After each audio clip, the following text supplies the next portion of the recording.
అంటే మీరు అన్నారు కదా సార్, ఇప్పుడు ఇంతకుముందు వీధిలో తిరగడానికి అడ్మినిస్ట్రేషన్కి టైం, రెండింటి మధ్య మీరు వ్యత్యాసం ఏమైనా కలుపుతున్నారా? అటు నుంచి చూసినప్పుడు ఇటు నుంచి చూసినప్పుడు మీకు ఏమనిపించింది? రెండు చాలా అవసరం. నేను బిఫోర్ అంటే నేను బేసిక్ పొలిటికల్ సైన్స్ బుక్స్ చదువుతున్నప్పుడు కానీ లేదంటే సోషల్ ఫిలాసఫీ ప్రత్యేకించి శ్రద్ధ వీటి మీద నేను అంటే special focus around I think 2001లో పెట్టాను. 2001లో దాని మీద అర్థం చేసుకోవడానికి బేసిక్ పబ్లిక్ పాలసీ మీద చదువుతున్నప్పుడు నాకు హెర్నాండో డి సోటో అని మన ఒక పెరువియన్ ఎకానమిస్ట్, ఆయన ఏంటంటే ఆయన రాసిన పుస్తకం ఉంది. దాంట్లో నాకు ప్రేరణ ఏంటంటే, నీకు ఏదైనా పెరువియన్ ఎకానమీ చాలా గందరగోళంగా ఉండింది ఆ టైంలో. అది తీసుకున్నది లోపల హెర్నాండో డి సోటో అని బుక్ ఉంటుంది, పేరు మర్చిపోయినది, గుర్తొస్తాను. అంటే దాంట్లో ఏముండదంటే, నేను చదువుతున్నప్పుడు అంటే I want understand politics. So చాలా పుస్తకాలు కొనుక్కొని కొంతమంది ఉస్మానియా యూనివర్సిటీలో నా ఫ్రెండ్స్, కొంతమంది సీనియర్స్, బయట ఉద్యోగులు, వాళ్ళందరూ నాకు చాలా పుస్తకాలు, ఆ పుస్తకం ఒకటి ఇచ్చారు. మన ప్రమోద్ అని తన ఫ్రెండ్, ఆయన ఇచ్చిన బుక్ అనమాట, ద అదర్ పాత్. సో దాంట్లో నాకు తీసుకున్న సారాంశం ఏంటంటే, ఆ టైంలో షైనింగ్ పాత్ గెరిల్లాస్ ఉండి యువతంతా మావోయిస్ట్ మూమెంట్స్కి వెళ్ళిపోయేవాళ్ళు. ప్రత్యర్థుల్ని ఎదురు తిరిగితే ఈ టిపికల్ అటు వాళ్ళ తెగల గొడవలు ఎలా మన దీని ఏమంటుంది స్కాల్ప్ కోసేసేవారు. అంటే అంత extreme Maoist violence inflicted country ఆ టైంలో 80sలో. సో ఫ్యూజిమోరో వచ్చినప్పుడు ప్రెసిడెంట్గా ఆయన్ని ఎవరినో హైర్ చేస్తే, institute of Liberty and democracy వాళ్ళని హైర్ చేస్తే, వాళ్ళు చెప్పింది ఏంటంటే మొత్తం నెంబర్ ఆఫ్ ఎఫ్జిఓస్ కానీ అడ్మినిస్ట్రేటివ్ ఫెయిల్యూర్స్ అన్నీ మాట్లాడితే, ఒక పెళ్లి కావాలి, ఒక సర్టిఫికేట్ కావాలి, ఒక డ్రైవింగ్ లైసెన్స్ కావాలి, ఏమి చేద్దాం అనుకున్నా ఇన్ని రోజులు పట్టేస్తుంది, మ్యారేజ్ సర్టిఫికేట్ కావాలి ఇన్ని రోజులు పట్టేస్తుంది, ఇవన్నీ ఉంటాయి. దీనికి సింప్లిఫై చేయాలంటే ఏంటంటే, best thing is to go and reach out to people. So the went to people. ఎందుకు నాకు ఆ పుస్తకం మొత్తం నాకు ఆ వాక్యం చాలా బలంగా పట్టుకుంది. అంటే పరిష్కారాలు ఆఫీసులో కూర్చొని ఎతకలే, ఆఫీసులో కూర్చొని కొద్ది కన్ఫ్యూషన్ ఎక్కువైపోద్ది, ప్రజల్లోకి వెళ్ళాలి. అది నాకు అది ఫస్ట్ లెసన్ అయింది. సో నేను అందుకని ఎక్కువ వెళ్ళటం వల్ల అడ్మినిస్ట్రేటివ్ లాంగ్వేజ్ తెలియకపోవచ్చాను, కానీ మన ఎన్ని అడ్మినిస్ట్రేటివ్ లాంగ్వేజ్ మనం ఎంత కోడెడ్గా రాసుకున్నా, దానికి ఎన్ని పేర్లు పెట్టుకున్నా, the purpose of any act is to use little వాళ్ళ జీవితాన్ని కొంచెం సమాధానాలు ఇవ్వడం, లేకపోతే కొంచెం బరువు తగ్గించడం, సమస్య పరిష్కారం ఇవ్వడం. సో నాకేమనిపించిందంటే, నాకు రెండు హెల్ప్ అయ్యింది. అది నేను ప్రజల్లోకి వెళ్ళి ప్రతి సమస్యను అర్థం చేసుకోవటం వల్ల దాని బ్యూరోక్రాటిక్ లాంగ్వేజ్, లీగల్ లాంగ్వేజ్ నేను ఈ రివ్యూ మీటింగ్స్లో నేర్చుకున్నాను. That's what I can say. నెలకోసారి జిల్లాకి వెళ్తాం అంటే ఇప్పుడు ఏమైందంటే సార్, నాకు ఫర్ మా జీవితం చాలా గొప్ప అవకాశం వచ్చింది. We have struggle. గత కొన్ని సంవత్సరాలుగా దాదాపు నాకు సంబంధించి ప్రత్యేకించి 2008 నుంచి నేను ఈ పొలిటికల్ ప్రాసెస్లో ఉన్నాను. 2014 నుంచి I initiated a political party. దాదాపు నాకు 1.5 డికేడ్ తెలుసు తెలియకుండాను నా జీవితం అయిపోయింది.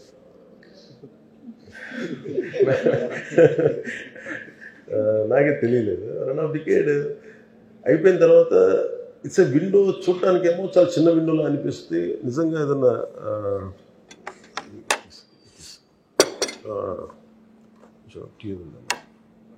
ఏదన్నా నేర్చుకోగలిగిన, దీన్ని సద్వినియోగం చేసుకోగలిగితే మటుకు చాలా గొప్ప అవకాశం. టైము మన ఏమంటుంది కరిగిపోతుంది, తిరిగి రాదు. పోయిన ప్రతి సెకండ్ తిరిగి రాదు కదా. నాకు ఈ 6 నెలలు వచ్చిన తర్వాత సమయం సరిపోవట్లేదు. అంటే నేర్చుకోవడానికి సమయం పడుతూ ఉంది. పరిష్కారాలు ఎత్తికే లోపు ఇంకా 100 పిటిషన్లు వస్తాయి. ఈ చూసుకుని పవర్కి అంటే వచ్చేసిన తర్వాత ప్రతి సమస్యకి ఒక పరిష్కారం ఉంటుంది. పాపం నిజంగా చాలా ఆశించి వస్తారు. ఎవరు నో మోటివేషన్తో చాలామంది ఉన్నారు పాపం చేయడానికి అఫీషియల్స్. వీళ్ళందరినీ కోఆర్డినేట్ చేసి నాకు అనిపించింది అంటే క్యాబినెట్ మీటింగ్స్లో ముఖ్యమంత్రి గారు చెప్పే పరిస్థితులు కానీ ఏం లేదు. We need a good motivated leaders. నాకు అప్పుడు తిరగడం వల్ల నాకు ఏమనిపించిందంటే మళ్ళీ ఇప్పుడు సపోజ్ మనకి ఇసుక ఇష్యూస్ కానీ అంటే అంటే we want to give we are committed to give a very good governance, very clean governance, accountable governance. So ఎంత ఇక్కడ కూర్చున్నా కానీ ఆఫీసులో కూర్చున్నా కానీ క్షేత్రస్థాయి పర్యటనలు చేస్తే వచ్చే శక్తి వేరు. సో నాకేమనిపించింది మనం ఎస్పెషల్లీ నేను పంచాయతీ రాజ్ తీసుకున్నప్పుడు 70% మనది అగ్రేరియన్ సొసైటీ కాబట్టి పంచాయతీ మీదే ఎక్కువ ఆధారపడి ఎక్కువ జనం కూడా పంచాయతీల్లోనే ఉంటారు. డెవలప్మెంట్ అంటే పంచాయతీల్లో ఉంటాయి. సో నాకు అది ఒక వరంగా భావించాను. సో నేను వెళ్ళి చూద్దామని మాట్లాడుతున్నప్పుడు నాకు అనిపించింది ఏంటంటే దాని నుంచి అంటే నెక్స్ట్ లెవెల్కి ఏమనిపించిందంటే ఇదే camp office make shift camp office లాగా పెట్టుకోవాలి. I want to visit each and every district. అంటే ఉదాహరణకి మన కడప వెళ్ళాను. మన కడప ఇదివరకు కార్యకర్తల కోసం వెళ్ళేవాళ్ళం, లేదంటే ఏదైనా సమస్య ఉందని వెళ్ళేవాళ్ళం. ఇప్పుడు పని చేసుకుంటున్న ఆఫీషియల్స్ మీద దాడి జరిగితే నాకు మొట్టమొదటిసారి నాకు అనిపించింది ఇంటూరా అదేంటది మన గాలివీడు మన కడప జిల్లా రాయచోటి గాలివీడు మండలంకి వెళ్తే అన్నమయ్య జిల్లాలో గాలివీడు మండలంకి వెళ్తే అంటే జనరల్గా ఏముంటుందంటే పర్సెప్షను అక్కడెక్కడో ఉంటారంటే కన్సర్న్ మినిస్టర్ వాళ్ళు ఇక్కడ దాకా వస్తారు అని స్థానిక నాయకులకి ఒక ఇది ఉండదు, నిర్లక్ష్యం ఉండదు.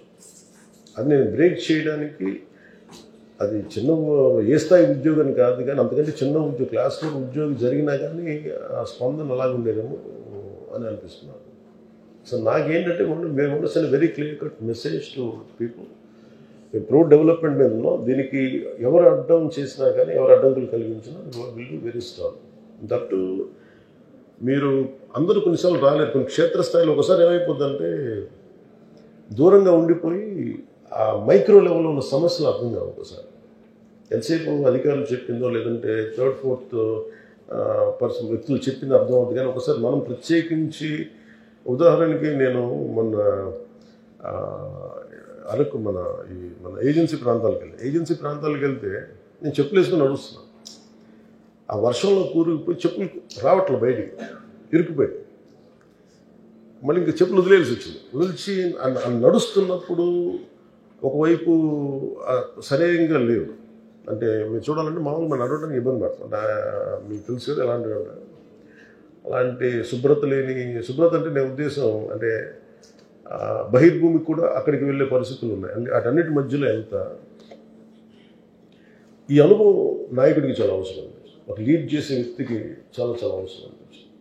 ఇప్పుడు నా దగ్గరికి కూడా someone wants to come and say I want to be a leader అంటే ఇప్పుడు నాకు ధైర్యం ఎక్కడి నుంచి వస్తుంది? నేను నడిచి చూపిస్తాను ధైర్యం వస్తుంది. అసలు ఈ మీరు వెళ్ళి కూడా రోడ్డు మీద తిరగడం చెప్పాలి. సో నాకు అందుకని ఇవన్నీ ఎస్పెషల్లీ ఏజెన్సీ ప్రాంతాల్లో తిరిగింది, క్యాబినెట్ మీటింగ్లో కూర్చొని కొన్నిసార్లు మన కలెక్టర్స్ మీటింగ్లో కూర్చొని ముఖ్యమంత్రి గారు చెప్పి ఇవన్నీ నాకేమని కల్పించినాయి. నాకేం కనిపించిందంటే నా పేషీతోటి వెళ్ళి ఒక జిల్లాలో కూర్చోవడం చాలా అవసరం అనిపించింది. అంటే ఒకసారి ఏమనిపిస్తుంటే అక్కడ క్షేత్రస్థాయిలో పర్యటన ఎలా ఉందన్నా అంటే మన ఊరిలో విజయనగరం మన ఏజెన్సీ ప్రాంతంలో విజయనగరం దగ్గర ఆపారు కొంతమంది యువత. అదన్నా మా రోడ్లో క్వాలిటీ లేదు, స్థానికంగా ఉండే సర్పంచ్లు కానీ వీళ్ళు కానీ సరిగ్గా క్వాలిటీ రోడ్స్ వేయట్లేదు, నువ్వు ఒకసారి వచ్చి చూడు. నేను ప్రతిసారి రోడ్డు మీద ఏదో పని మీద అంత తిరగడం కాకుండా అక్కడ స్టేషన్ అయ్యి అక్కడ ఒక బస్ చేసి ఒక మేక్షిఫ్ట్ క్యాంప్ ఆఫీస్తో పెట్టుకొని అక్కడ కనుకుంటే ప్రజలకి సమస్యలు మనం అర్థం చేసుకునే విధానం వేరు ఉంటుంది. 2 పరిష్కారం వెతకగలం. ఒకసారి అధికారులు కూడా కొంత మోటివేషన్ ఉంటుంది. వాళ్ళకు కూడా మనం ఇంత దూరం వచ్చామంటే వాళ్ళు కూడా మోటివేషన్ తోటి నేను ఎక్కువ పని చేసే అవకాశాలు ఉంటాయి. అలాగే we can make people officials more accountable. That is one reason వెళ్ళడానికి. 15 రోజులకు ఒకసారి. అంటే నేనేమనుకున్నానంటే కనీసం ఒక 14 రోజులు ఇలాంటి జిల్లా పర్యటనలో ఉండాలి మేము. కనీసం 14 రోజులు ఉండాలి. బాగుంది. అది ఒక జిల్లాలా 2 జిల్లాలా ఎలా అనేది కొంచెం నేను నాతో పాటు చాలామంది కదలాలి కదా, సెక్యూరిటీ ఒకటి చూసుకోవాలి. అంటే నా ఒక్కడికి సౌకర్యం కాదు కదా, ఇంతమంది నాతో కూడా ఒక 150-200 మంది ఉంటారు. వాళ్ళందరి బస్సు తిండి ఏర్పాట్లు, వసతి ఏర్పాట్లు ఇవన్నీ కూడా కొంచెం జిల్లా వారం రోజులు ఇదండి. జిల్లాలో ఎన్ని రోజులు ఉంటారు? ఒక జిల్లా వారం అట్లా. అంటే నిన్న డిస్కషన్లో మేము అందరూ కూర్చొని మాట్లాడి ఇబ్బంది పెట్టకూడదని ఉన్నాను.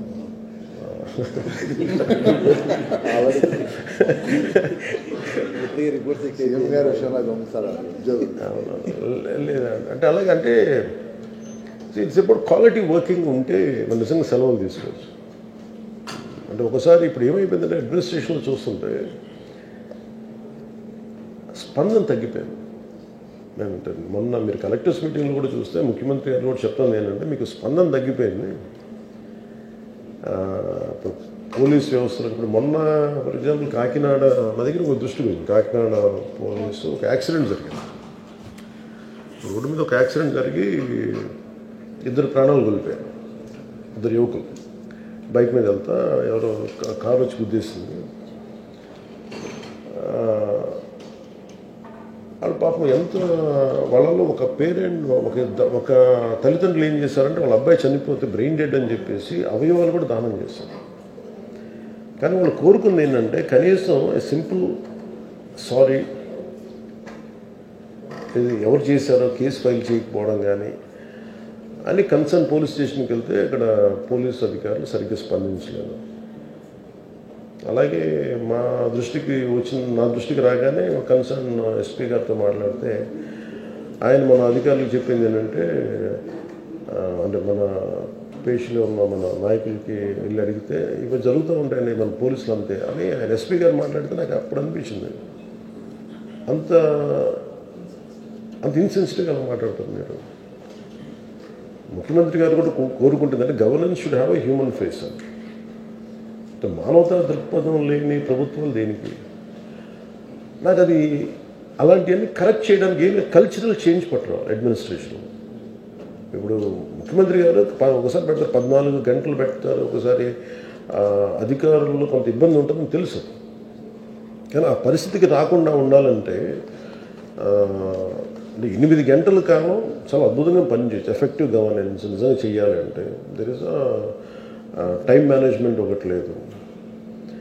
సో వీటన్నిటి దృష్టిలో పెట్టుకొని గత లాస్ట్ 5 yearsలో ఆంధ్రప్రదేశ్ బ్యూరోక్రసీ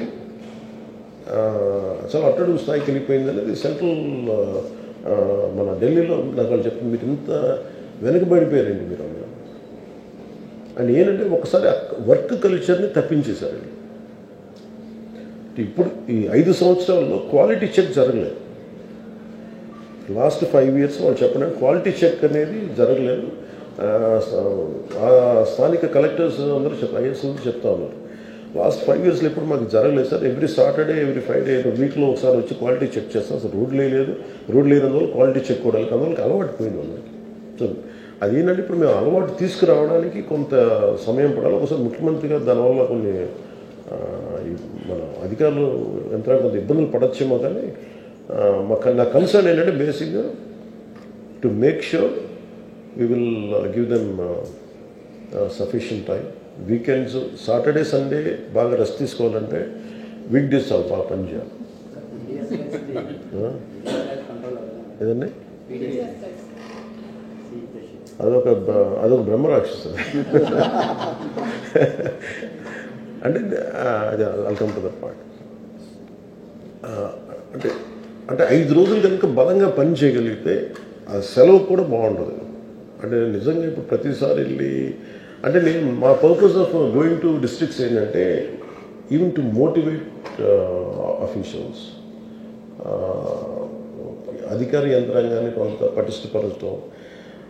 ఒకసారి వాళ్ళకు కూడా సమస్యలు ఉన్నాయి.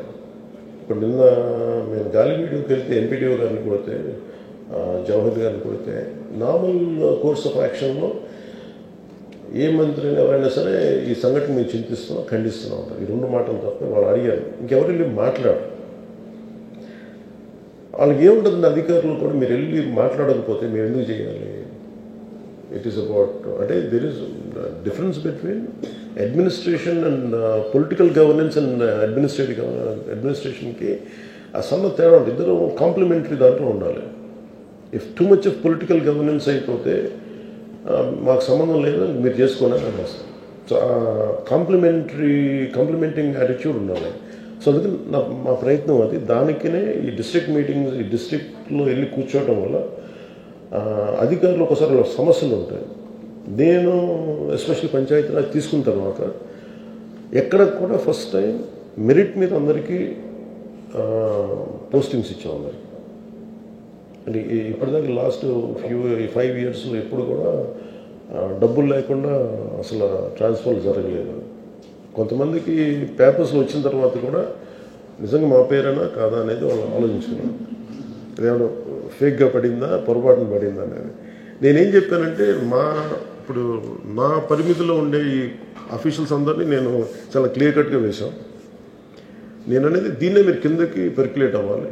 అంటే మేము ఎట్లా అయితే మిమ్మల్ని ఇబ్బంది పెట్టకుండా మెరిట్ మీద ఎలాగైతే మిమ్మల్ని పెంచామో, అంటే మిమ్మల్ని ఈ పొజిషన్స్లో పెట్టామో, అదే స్థాయిలో మీరు మీ కింద స్థాయిలో, మీ జిల్లా స్థాయిలో, మీ డివిజన్ స్థాయిలో మీరు pick up the right people without any bribes లేకుండా చూడాలి అనేది దిస్ ఇస్ వాట్. ఎందుకంటే ఇది బ్రైబ్ ఇవన్నీ part and parcel of culture అయిపోయి దాన్ని ఎలా తీయాలో కూడా తెలియట్లేదు. దాన్ని ఏంటంటే నెగోషియేట్ చేసి తీయాలి. That's what. ఈ 6 నెలల గవర్నెన్స్ మీద మీరు ఎంత సంతృప్తిగా ఉన్నారు? అంటే ప్రతిపక్షంలో చాలా పోరాటాలు చేసి అధికారంలోకి వచ్చారు. అంటే మీరు సమర్థవంతంగా పనిచేస్తున్నారు, మిగతా వాళ్ళని కొన్ని ఎలిగేషన్స్ ఇలా వస్తున్నాయి. అంటే మీరు ఎంత సంతృప్తిగా ఉన్నారు సార్ ఈ 6 నెలల governance? It is far better than YCP governance. First అంటే మనం ఒక వ్యవస్థని చిందరవందర చేశాం. అంటే నేను ప్రతిసారి మీటింగ్లో, మన కలెక్టర్స్ మీటింగ్లో కూడా మాట్లాడినప్పుడు, మీరు ఒక తప్పు జరుగుతున్నప్పుడు మీరు కాము ఎన్నుకున్నారని అడిగితే ఎవరు నోరు నిలబడలేదు, భయపడతా ఉన్నారు. దేనికి అంటే నాకు వచ్చిన ఫీడ్బ్యాక్ ఏంటంటే మేమేం చేస్తాం, మేము అధికారులం కదా, మేమేం చేయగలం మేము అంటే. నాకు ఆశ్చర్యం ఎక్కడ కలుగుతుందంటే ఇఫ్ ఇట్ ఈస్ శంకరన్ గారు లాంటి ఐఏఎస్ ఆఫీసర్ ఎప్పుడు ఈ మాటలు మాట్లాడాలి. అంటే ఎక్కడుంది దీని లోపం అనేది ప్రతి ఒక్కళ్ళు వాళ్ళ అంతర్గతంగా ఒకసారి సమీక్షించారు. సో నాకు when compare to last 5 years, అంటే మీరు ఎలా కంపేర్ చేయాలంటే దీనికి వాళ్ళు వచ్చిన 6 నెలల్లో, మేము వచ్చిన 6 నెలల్లో ఆ కంపారిటివ్ ఫిగర్ తీసుకోవాలి.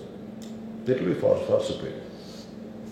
What we could have done, we can do much better. చాలా బాగా చేయొచ్చు, ఇంకా చేయొచ్చు. ఎలా చేయొచ్చు అంటే కాకపోతే మాకున్న కన్స్ట్రెయింట్స్, ఆర్థికపరమైన కన్స్ట్రెయింట్స్ ఉన్నాయి. వర్క్ కల్చర్ని చంపేశారు. ఈ 2 ప్రధానమైపోయాయి. అండ్ పీపుల్స్ ఎక్స్పెక్టేషన్స్ స్కై హైగా ఉన్నాయి. ఈ వర్క్ కల్చర్ని చంపేశారు, వర్క్ కల్చర్ అంటే పనిచేసే సంస్కృతిని చంపేశారు. అలాగే ఆర్థికంగా అందరినీ రాష్ట్రం నలిపేశారు. సో వీటి మధ్యలో మేము ఇక్కడ తీసుకున్నామంటే, అంటే నెలకి రాగానే ఫస్ట్ జీతాలు ఇస్తున్నాం. అలాగే మనకి ఈ పెన్షన్స్ కానీ ఇవన్నీ టైంకి ఇవ్వగలుగుతున్నాం. అండ్ కరెక్షన్ స్టార్ట్ చేస్తాం. సివిల్ సప్లైస్ చాలా కుంభకోణాలు బయటకు తీస్తాం. నెంబర్ ఆఫ్ వైట్ పేపర్స్ తీసుకురాగలిగాం. కుంభకోణాలు బయట పెట్టాం, స్కామ్స్ బయట పెట్టాం. వీటికి తగ్గ విధి విధానాలు ఎలా, పనిష్మెంట్స్ ఎలా ఉండాలి, maybe in course of time well compare to that. I think మీరు వైసీపీ 6 నెలలు, ఈ 6 నెలలు తీసుకుంటే ఇది ఆకాశానికి భూమికినంత తేడా ఉంటుంది.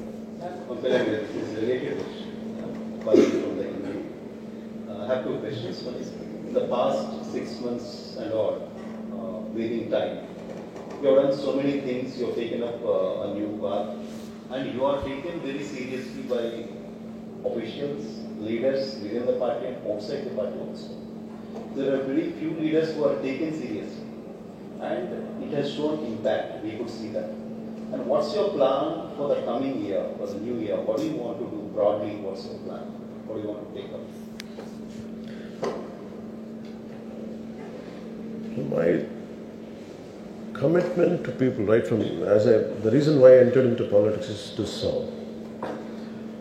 To be the voice of the voiceless. That was my intention, and that is my intention, and that will be my intention all through my life. The first time, I think, after 1.5 decade of struggle, or whatever I had gone through, I had something, I'm in a position to do something. And I want to be very clear and meticulous about it.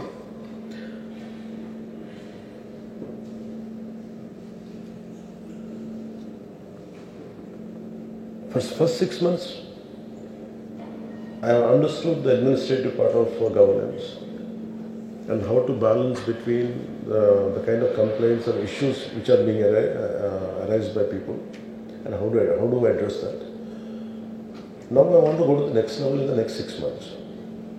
My target is to visit all the districts in the next 6 months, to make sure I understand each and every aspect, issue of each and every district, and what are the lacunas there for each and every issue, what are the gaps, and that part I would like to take another 6 months. I want to do that.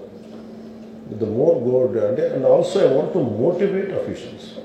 Without administrative help, wing help, we cannot do anything. And also, as NDA partners, we want to make sure, and I personally want to make sure, including to my own party, MLAs and to everybody, I said, this is a serious business. మనం వచ్చాం, ఏదో మనకి అసెంబ్లీకి వెళ్తాం, మనం చేతులుపుతాం, అది కాదు, ఇది సీరియస్ బిజినెస్. అది గత ప్రభుత్వంలో కూర్చోబెట్టి ఇదేదో మన పదవులు అనుభవించడానికో ఆనందించడానికో కాదు, ఇది చాలా బరువుతో కూడిన బాధ్యత. That's what I wanted to establish. ఈ 6 monthsలో ఐ వాంట్ ఎవ్రీ వన్, అంటే I want to walk the talk first. ఈ 6 months I want go to each and every district, understand the unique problems of that particular district. For example, what happens in agency area, that will never be reflected here in Vijayawada, in Krishna district. They are unique. Even within Krishna district, if you go to Avanigadda, around this Ummadi Krishna Jilla, each issue will be different. So, fundamentally, primarily what we can do is from Panchayat Raj, we have taken from my department, Panchayat Raj and rural water supply and forest and environment. I'm focusing on these 3 major issues. Prime Minister, Honorable Prime Minister Modi's vision is to make sure that each and household should have a tap of water. And the more you go deeper into field visits, what you understand is the technical aspect of laying pipes is quite faulty, but you understand that fact. So no matter, and for example, one of the review meetings, the amount of opening budget is, they had spent almost close to 1 lakh crores, I think 78,000 crores ever since from freedom. I think 1,25,000 crores, I think that's what, if I remember it right. అంటే 1,28,000 కోట్ల పైచలకి ఇంత డబ్బు ఖర్చు పెట్టి, అంటే last 30-40 yearsలో ఇది ఒక అందాజు ఒక లెక్క తీసుకుంది.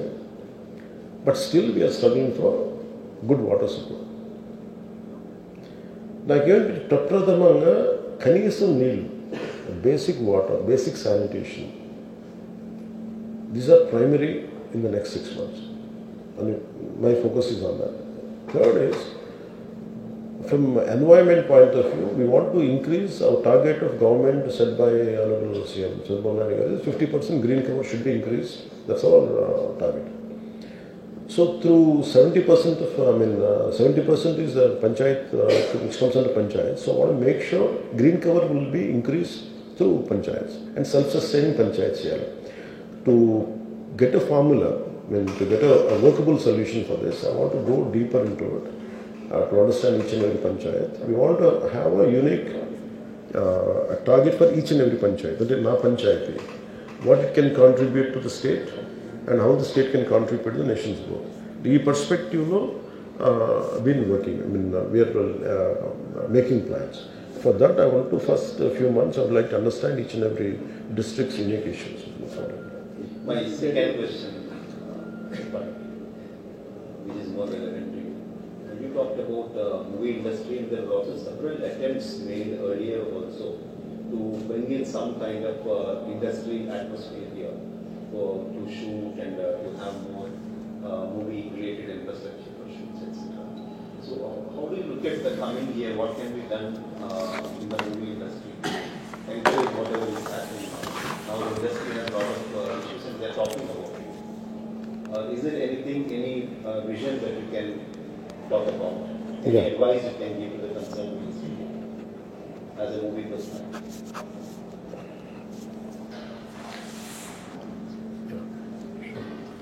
మూవీ రిగార్డింగ్ మూవీ ఇండస్ట్రీకి సంబంధించినంత వరకు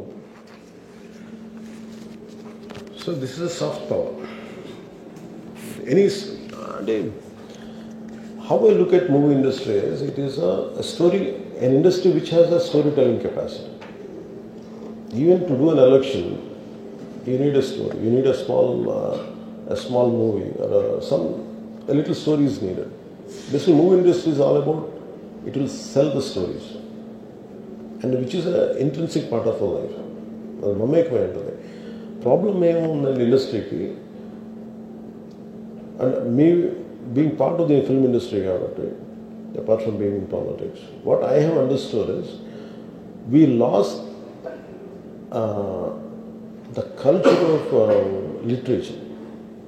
The literary values to కూడిన సినిమా చాలా చాలా అవసరం.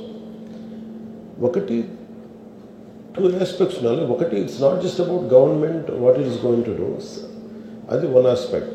సెకండ్ దానికంటే ముందు ఆస్పెక్ట్ ఏంటంటే film industry should go through it should cleanse itself. And what are our base values and what are the stories we are taking it into public, and while working with them ఒకటి మార్చుకోవాలి.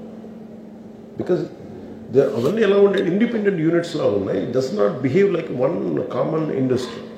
ఇప్పుడు మీరు tourism sector hotel అంటే there is a hotel industry.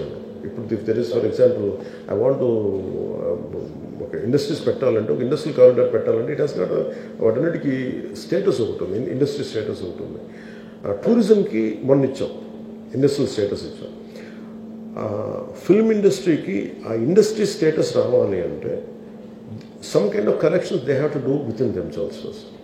There should be having a fiscal discipline and kind of stories they say, the kind of marketing they do, and the kind of employment it generates, and consistency. Alage film industry represent chese vallu kuda someone who does it. Just because I did one film around 20 years back, that doesn't give me a voice. I don't understand the nuances, subtleties and difficult aspects of contemporary person who is making the film right now. అలాగే అంటే ప్రతిసారి మీరు అంటున్నప్పుడు చాలా major corrections Telugu film industry has to go through it, and which are essential. ఆ reforms వాళ్ళు తెచ్చుకోవాలి. Once వాళ్ళు తెచ్చుకుని నాకేమనిపించిందంటే, ఫర్ ఎగ్జాంపుల్ మనం విజయనగరం వెళ్తా ఉంటే ఏజెన్సీ ఏరియాకి one of the stunning locations ఉన్నాయి. అండ్ ఎలక్షన్ టైంలో I was going to P Gannavaram, ఆ చాపర్లు వెళ్తూ ఉంటే నేను చూస్తాను వన్ ఆఫ్ ద స్టన్నింగ్ అనిపించిన దాని బ్యూటీ చూస్తుంటే ఆ పాపికొండలు కానీ అంటే how come we don't capture. But నేనే చాలాసార్లు ఐ ట్రావెల్డ్ అబ్రాడ్, బట్ నాకు including India is great terrain and great geographical variations ఉన్నాయి ఇండియా అంతా. The state is AP and also Telangana. ఈ ఒక్కొక్క జిల్లాకి వెళ్తుంటే అమేజింగ్ వేరియేషన్స్తో ఉన్న జియోగ్రఫికల్ బ్యాక్గ్రౌండ్ మనకు కలిగి ఉంటాయి conditions. And people always look for different backgrounds, film people. When I'm talking about film, it is not just about films or big screen films. Even I'm also talking about TV. TV మీడియాలో quality పెంచాలి. ఇప్పుడు for example Vizianagaram వెళ్తున్నప్పుడు ఒక stunning 2 కొండల నడుము ఉంది. If I want to convey a story there, అది నాకు అందుబాటులోకి తీసుకురావాలి. లొకేషన్ ఇన్ఫ్రాస్ట్రక్చర్ డెవలప్ చేయాలి. సో ఇప్పుడు నేను ఈ 6 నెలల పర్యటన ఎందుకు పెట్టుకున్నాను అంటే వెళ్ళటానికి ఐ వాంట్ అండర్స్టాండ్ ఇది చాలా చాలా బ్యూటిఫుల్గా ఉంటుంది. I can see it from a film person perspective and also tourism perspective, and also how much employment it can generate. And తద్వారా హోమ్ స్టేడ్ ఒకటి ఉంటుంది, హోమ్ స్టేస్ అలవాటు అవుతాయి. ఓకే, నా దగ్గర నా capacity only 5 lakhs I can spend. Okay, for 5 lakhs what way can I go? Okay, మీరు 5 లక్షలు పెడితే మీరు ఒక 20 lakhs తోటి మీరు ఒక స్టోరీ తీయాలి, ఒక టీవీ సీరియల్ తీయాలి అని అనుకున్నప్పుడు ఐ థింక్ నాకు తెలియదు. సో 1.5 lakh అని చెప్తాను, నాకు తెలియదు. Respond I don't know right now. నేను అనేది ఒక 25 లక్షలు బడ్జెట్ తీసుకొని నేను ఒక 8 episodes తీయాలంటే నేను ఎక్కడికి వెళ్ళాలి అంటే, నాకు ఇది బ్యాక్గ్రౌండ్ అంటే ఇది నేను ప్రజెంట్ చేయగలిగితే, creating some kind of booklet like this. Okay, మీకు టీవీ సీరియల్స్కి అనుకూలంగా ఉండే బుక్లెట్ ఇది, దాని లొకేషన్ ఎలా ఉంటుంది, దాని హోమ్ స్టేస్ ఎలా ఉంటాయి, దాని ఖర్చు ఎంత ఉంటుంది. So this is what I would like to develop from tourism perspective. And film ఇండస్ట్రీకి సంబంధించి టెక్నికల్ ట్రైనింగ్ పెరగాలి. అండ్ బేసిక్గా మనకు కావాల్సింది literary quality of film making పెరగాలంటే వీ హ్యావ్ టు కంపీట్. ఇప్పుడు ఏమైపోయింది, ఏదైనా సినిమా చేద్దామంటే unless it is your original thought, you will be ridiculed, you will be trolled. నేను ఇన్స్పిరేషన్ ఉన్నా కానీ సరిపోవడం. So where do you get it? Unless you are a highly person of a great literary ability, you can't create unique thought of yours. So అందుకని literary background తోటి ఉండే film making schools రావాలి ఇక్కడ, story telling schools కావాలి, and cultural understanding ఉండే film making schools రావాలి. And నేను వెళ్తే రోడ్డు మీదకి వచ్చి ఇంతమంది యూత్ ఉంటారు, ఆల్ దే వాంట్, వాళ్ళందరూ రోడ్డు మీదకి వెళ్తే అంటే సిక్ మీ అన్న మాకు ఏదైనా పని ఇప్పించాను. నేను as a teenager I use to work. నేను చిన్నప్పుడు ఏమడిగాను, నాకు పని చెప్పండి అని. Even summer time I use to ask them give me a job. నేను ఇంటర్లో ఉన్నప్పుడు నేను పని చేసుకుంటాను, నాకు ఏదైనా డబ్బులు వస్తాయి కనీసం బుక్స్ కొనుక్కోవడానికి అనుకున్నాను. But I never had an opportunity. Imagine still my kind of people must be there అలా స్కూల్స్లో పని చదువుకుంటా, కాలేజీలకి వెళ్తా, మేబీ వీకెండ్ టైంలో ఉంటే what kind of opportunities we can give them. So దానికి ఫిల్మ్స్ హెల్ప్ చేస్తాయి. అలాగే నేను బైక్స్లో చాలామంది పిల్లలు బైక్లో సైలెన్సర్లు తీసేసి వాళ్ళు హెవీగా ఉండాలి, వాళ్ళ ఎనర్జీ చూస్తుంటాను. వాళ్ళని డిసిప్లిన్ చేయాలి. వాళ్ళని ఎలా డిసిప్లిన్ చేయాలి? వాళ్ళు చేయొద్దంటే వాడు బ్లాక్ అయిపోతారు. ఐ ఫీల్ వాళ్ళకి ఏం చేయాలి, you have to send them to the stunt school. Stunt training ఉందనుకోండి. Imagine if I go stunt training schools if you can establish. Great stuntmen and all. If you can establish stunt schools, around 2-3 stunt schools, they'll learn there. ఇంకొంతమందికి ఏం చేయొచ్చు, create Moto race లాంటిది, that will create an employment. ఇప్పుడు మన abroad లాంటి చోట వెళ్తే, for example నేను ఐ వెంట్ టు న్యూజిలాండ్ వెళ్తే ఒక 10-20 acres ల్యాండ్లో వాళ్ళు ఏం ఒక మోటో స్పోర్ట్స్కి వాడు టెరైన్ చేసి పెట్టాడు. వీళ్ళందరికీ ఏంటి, ఆ యూత్కి వాళ్ళ ఎనర్జీని అన్లీష్ చేయాలి అక్కడికి వచ్చి. If you can't provide a job, at least provide them a way out to unleash their energy. These are very essential. So, maybe I'm slightly deviating, but I'll come back to the point regarding filmmaking is quality of filmmaking paragonante number of schools ravali, filmmaking schools. And I want a lot of people to teach screenplays. What film industry should contribute for both the Telugu states. The film industry in India doesn't confine to Andhra Pradesh and Kadu, because Telangana really, as Ummadi Rashtranga, Hyderabad has went ahead. So we don't want to disrupt that. We want to complement that part. We want to expand the capacity where anyone can come. You can explore Andhra, you can explore Telangana, and I want it to be a very friendly way of encouragement. That's what, like a friendly competition and more aggressive encourage cheyadam. And filmmaking is, because Telugu film industry has become global now, as well we should capture that part. Capture cheyali ante without developing the human resources. There's no purpose. Asala mana Telugu film industry ki enta mandi literary figures మీద అవగాహన ఉన్నారు. How many people do know about Guram Joshua?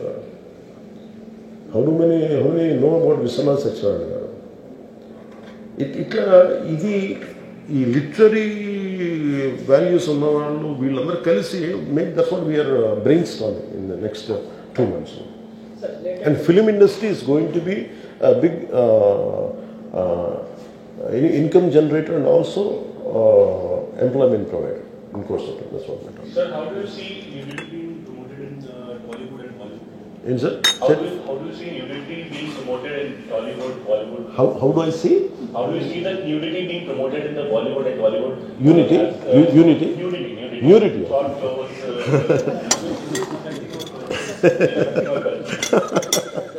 OTT platform. OTT platform. Okay. You have no control over it. No. Eventually, everything will be controlled. I think the self-regulation is very essential. And you see, it is